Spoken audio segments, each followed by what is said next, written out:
I'm at a loss of words today as I stand here on this stage where one of the happiest days of my life happened, and now I'm standing here on the saddest day of my life.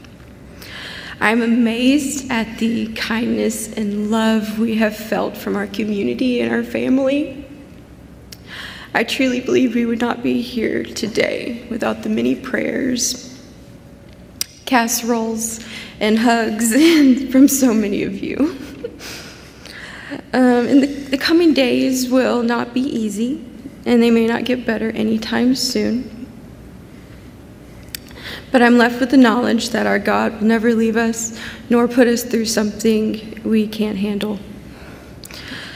When I found our beautiful baby still in bed where I left her, I knew she wasn't there. And the joy and the life and the fullness that had been in that warm room had left and turned cold and empty. I'm in awe of the first responders, as they knew this was one call they didn't want to get. I'm in awe of the kindness and the compassion they showed us, because they were so kind and considerate of our space and of our baby. They helped us any way they could, even though they knew the answer to the question I kept asking. They assured us they were doing all they could, and deep down, I knew she was gone way before we got there, and there was nothing we could possibly do. From the time I got to the hospital on Saturday night and heard the words no mom ever wants to hear, the Lord put a song in my heart, and I could feel him holding us close. The peace we have is of the Lord, and there's no other way to describe this feeling. The many tears I have cried for this baby in happiness and in sadness is innumerable. But I can say for this child I have prayed. We have always wanted and hoped that Ari would do amazing things, and she was always ahead of our expectations, and she loved everyone she met. I knew she was amazing, but I never knew she could bring so many people to tears and churches to their knees. I am praying that many babies and people and families will be saved and brought closer together by her life. I remember all the people that stopped me at the grocery store and just about everywhere we went to tell me how blessed and beautiful Ari was. And I remember all the babies and other kids she loved and knew and talked to at our regular places. The many moms that were surprised at how friendly she was as she was climbing up their legs to say hi. I love the little moments when she would grab my face, smile, laugh, and give me this big wet kiss. And our midday naps when I would just let her fall asleep on me instead of in her own bed. Her baby talk, her playing with toys, and always wanting to share. She would always light up every time my phone went off and wanted to talk to whoever was on the phone. Ari loved taking videos and pictures, and I'm so thankful that I have captured just a snapshot of her joy in life. This baby I labored over 36 hours for, and it was so worth the pain, the sleepless nights, the missed meals, the many tears, and the many prayers I prayed. We took this baby everywhere we went because she was so good to people. I remember how everyone thought I was crazy for taking my 2-week-old baby half across the state to do swamp surveys for class. We took her on walks at 2 weeks. We went to the beach at 2 months.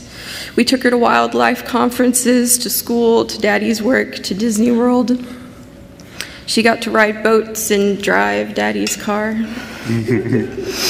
She had many more adventures than any baby we've ever met. We went everywhere together. I remember our last adventure was at the boat show on Saturday, and I remember my last time putting her to bed. She was so sweet and loving and perfect. Ari loved her mommy and daddy very much and just couldn't wait for Daddy to get home from work.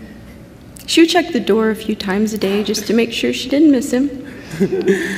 And when he walked through the door, she would always look at me in disbelief and then just crawl to Justin as fast as her little legs would take her.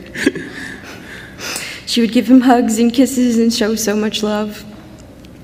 And I remember when I went to pick her up a few times after being at her grandparents' house, she would crawl up my legs and hug me tight.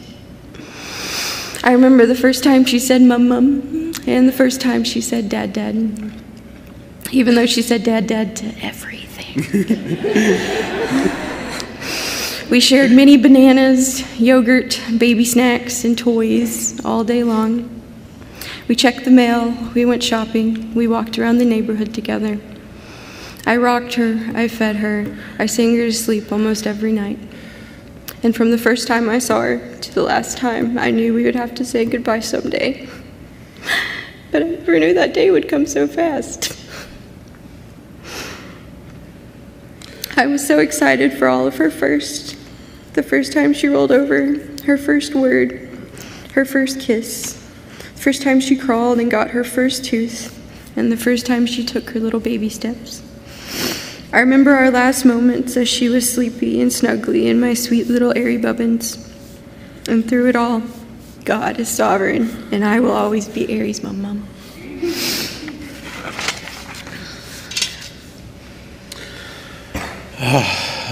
Wow. God is good. Thank you, Phil. And I'm at a loss for words. The last time Sarah and I were together on this stage, surrounded by so many loved ones, family, and friends, we were sharing our vows, pronouncing our love in sickness and health till death. Those words are not limited to each other. It is a vow unto our family. Knowing how God has been here with us the whole time is more comforting than all the cinnamon rolls, chili, monkey bread, and cheesecake that has been brought to us over the past 6 days. Despite all this comfort food and exhaustion, on Sunday morning, I didn't know if I would ever be able to eat or sleep again. But I knew I would still have a spirit of strength that would enable me to speak. On our way back home from the ER, Sarah and I looked at each other in the car and told each other at 4 a.m. that we had to speak today. What I want to share with you today is not just to honor our sweet girl, but also to share my heart and story with you. Our sweet Ariadne, our airy bubbins, love smiling, crawling, playing, talking, singing, eating, cuddling, sleeping, kissing, high-fiving, praising, and clapping. But more than anything, she loved people. She loved Sarah and I so much, but it was just too much. She spread so much joy and happiness that it would be wrong to keep her to ourselves. That is more evident than anything when I see you all here.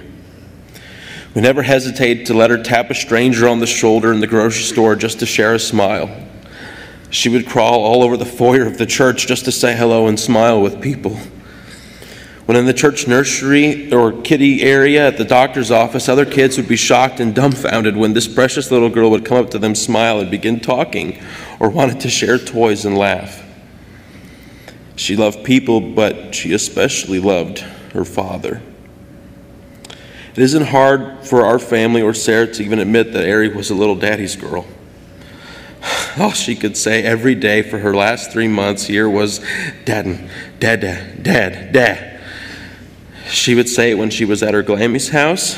She would say it when she was at her Mama Brown's house. She'd say it when she was in church, when she was in the car, when she walked, and especially when Daddy came home from work. I would call Sarah around 4 o'clock from the plant just to let her know when I would be home. Ari would be there on the phone, and speaking on the phone, shouting, "Dad, Dad, Dad," with so much excitement.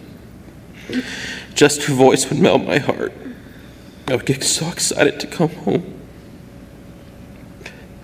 I would drive home, walk up the stairs. As soon as I started to unlock the front door, I could hear commotion and joy on the other side. The door handle would be warm from my nervous and excited hands trying to open it. The door would open, and Harry would be there sitting up with one of Daddy's Hot Wheels cars in her hands.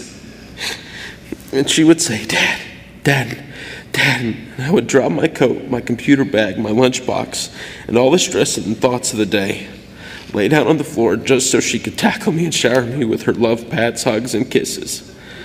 These were the moments that I lived and would die for. From the age of 5, I always wanted to be a dad. I had a passion for holding babies or playing with other kids. As the oldest of 4, I had a desire to be responsible and set an example in preparation for being a father. When people asked me in high school and college why I worked out all the time or worked so hard, I would say I was training to be a husband and a father.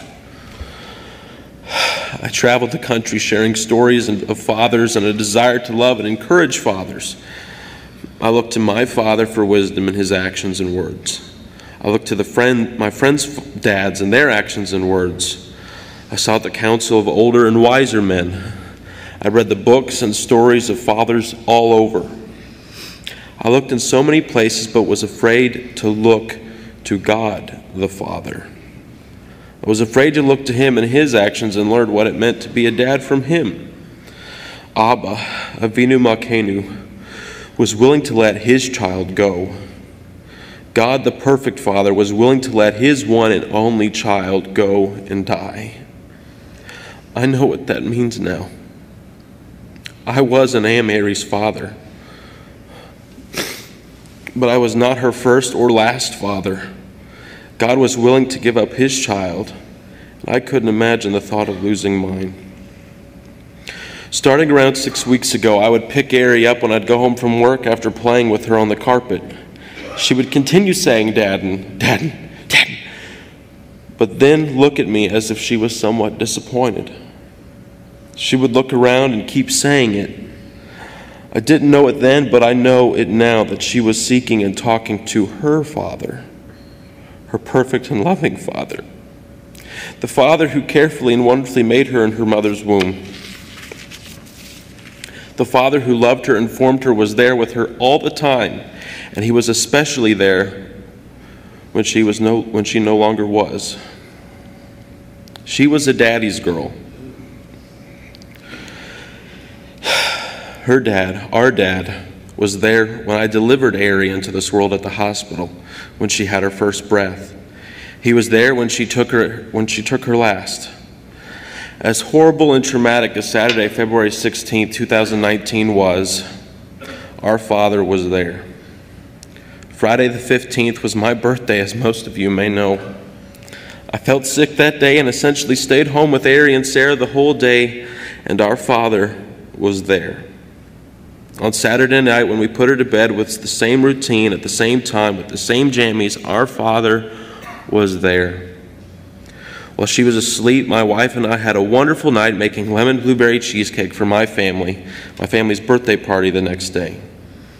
We watched some episodes of Friends and cuddled, and our Father was there.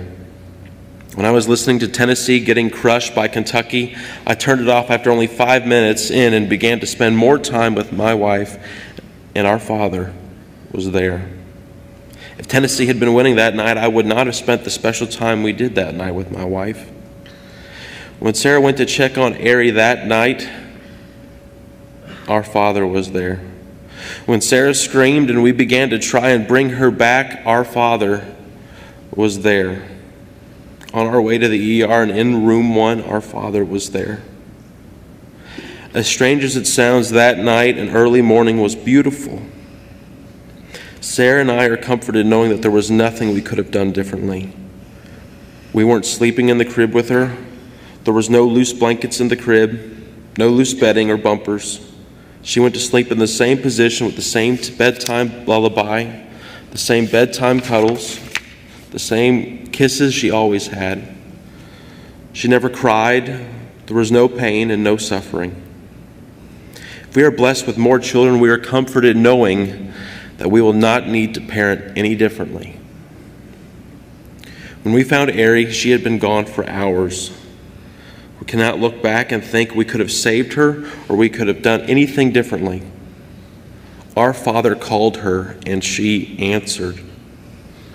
As parents, there is no prayer more important for our daughter than praying that she would answer His call. Sarah and I cannot blame each other for anything. We cannot be mad at anyone or anything. We were never angry. We are and will continue to grow stronger and closer together now and from now on through his strength and power. I will miss her more than I ever thought I could. I keep thinking that she is at someone's house and just waiting for me to come pick her up. She is at someone's house. She's in her daddy's house. She's in a special room being held and loved. She's no longer shouting, "Dad, Dad," anymore. He found her, and I can't be happier knowing that he is in her daddy's arms.